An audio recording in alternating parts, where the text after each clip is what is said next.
Hello, I'm Jill Stannard. I'm a naturopath and herbalist. For the last 32 years, I've been practicing here in Australia and now I practice online.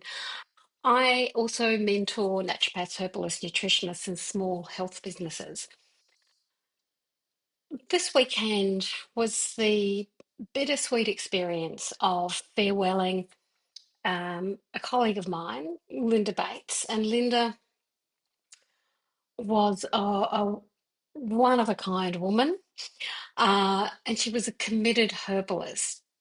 She was a fourth generation of herbalist with her English heritage, potentially Romany heritage, I think she once said, and actually learned herbal medicine from her grandmother. After she moved to Australia, she studied with Dorothy Hall. I think that was about 40 years ago. Dorothy Hall was a really pioneering herbalist in Australia. And out of that Dorothy Hall school came many things around herbalism, like making your own quality herbal medicines and using drop or low doses. One of the beautiful things about Linda's memorial was, apart from people from all aspects of her life speaking, one of the people who really wanted to talk was a former client of hers who said she followed her all over New South Wales to have face to face consultations and still has remnants of various medicines from Linda in the cupboard. And her whole family saw Linda. And this also prompted me to share a story with another pracky about this that I feel really lucky to have over the course of my practice to actually work with four generations in one family, um, and four on one side of the family on the matrilineal line, and two on the male line. Sorry, three on the male line, and it is a really beautiful experience when you can do that. But talking afterwards with colleagues about Linda, one of the things that hit me is that where is the home for new Lindas now?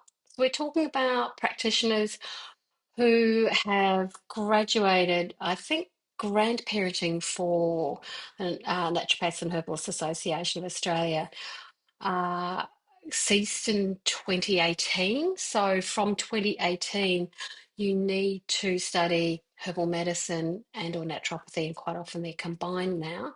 There are a few little exceptions uh, at basically a degree um, and a association accredited course as pathway.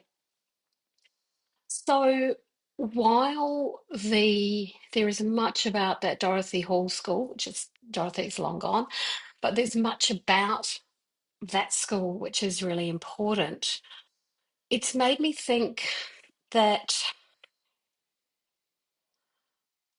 our fight for legitimacy and registration over the course of my career means that we have lost out in some ways. And by that I mean, I graduated in 1991 from the Southern School of Natural Therapies. We were very much a pro-registration course, college, university. It was before it was bought out by Torrens, and I was one of that first generation of people who came away with a diploma in applied science. And the school talked about it, being both the art and the science of naturopathy. That quickly upgraded to an advanced diploma, and then I think it was around 97 or 98, the um, Bachelor of Applied Science in Naturopathy. Now, being able to research and critique research, read it, create your own is extremely important. I don't disagree with that. And I think minimum standards in education are extremely important. But my question to practitioners and lovers of the profession is, how do we preserve this traditional knowledge when it's really not being taught anymore? One thing I noticed 10 years ago when I moved to Sydney was I kept talking to kind of early career practitioners who loved herbal medicine, who were really craving that grassroots stuff. They were really craving the opportunity to practice identification. And I'm really sad to hear that many of the university colleges do not value plant ID anymore. And actually, there is less exposure to being able to identify a herb in the wild or even in a cultivated garden. So, I mean, this is my call out to practitioners who love using herbs. You are probably, if you've graduated in recent years, you are probably a naturopath rather than just a straight herbalist. Um, but I'm really keen to know, what is it that you are looking for, and how we as a community can create those resources so that you can enhance your connection with the plants personally and professionally, and for that to flow on into the way you care for your clients and the way you prescribe and use herbs. For example, do you make your own herbal tea blends? Or if you have an external dispensary, what are your options from that?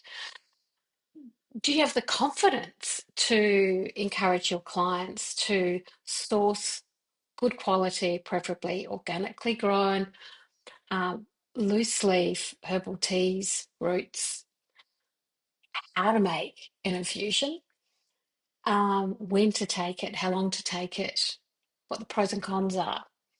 How do you feel about wildcrafting? Um, have you ever made your own medicines? And I'm not just talking about a cream, like a cream from an infusion. I'm talking about making fluid extracts as well. And what are the skills that you're looking for? Now, I mightn't be able to prescribe them. I'm not trying to drum up business here, but I'm trying to create a community where we can preserve that traditional knowledge while working within the space of evidence-based medicine, degrees, that sort of stuff. We can take the best from both camps. So, what are your thoughts? You can email me at coaching@jillstannard.com.au. You can leave me a message on this whatever social media platform this is shared on. So have a great day, and if you're a herbalist, please keep Linda Bates and all of her generation of herbal practice in your heart and honour it. Thank you.